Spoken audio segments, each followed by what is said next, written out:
హైదరాబాద్ పాత బస్తీలో చాలా ప్రాంతాలు పండుగ వాతావరణం కనిపించింది. బోనాల సందర్భంగా వివిధ మహంకాళి ఆలయాలకు వేలాది మంది భక్తులు తరలివచ్చారు. ప్రత్యేకంగా అలంకరించిన అమ్మవారిని ఏనుగులపై శాలిబండ, చార్మినార్, నయాపూల్ ప్రధాన కూడల్లో మీదుగా ఊరేగించారు. పాత బస్తీలోని 13 ప్రధాన మహంకాళి ఆలయాల మూసీలో నిమజ్జనం చేయబడిన వారి ఘటనను ఉమ్మడి ఊరేగింపుగా తీసుకువస్తారని కమిటీ సభ్యులు తెలిపారు.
నమస్కారం.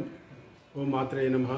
శ్రీ బంగారు మైసమ్మ టెంపుల్, మేకలమండి, గౌలీపుర, గాంధీనికేతన్ నుంచి మా దగ్గర ఘటము రాబట్టి 12 సంవత్సరాలు. ఈ సంవత్సరానికి మా దగ్గర పూజలు గత సంవత్సరం నుంచి ఈ సంవత్సరం వరకు రోజు జరుగుతూనే ఉంటాయి.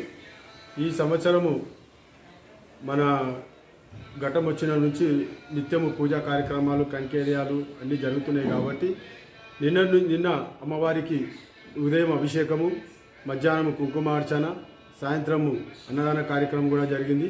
ఈరోజు కూడా అమ్మవారికి నిజాభిషేకం జరిగింది కాబట్టి మళ్ళీ ఈరోజు సాయంత్రము అమ్మవారి తొట్టెల కార్యక్రమం ఉంటుంది, రాత్రికి బలిగంప కార్యక్రమం ఉంటుంది, రేపు సామూహిక బోనాల జాతర కూడా ఉంటుంది కాబట్టి భక్తులందరూ ఇచ్చేయవలసిందిగా మనవి చేస్తున్నాను.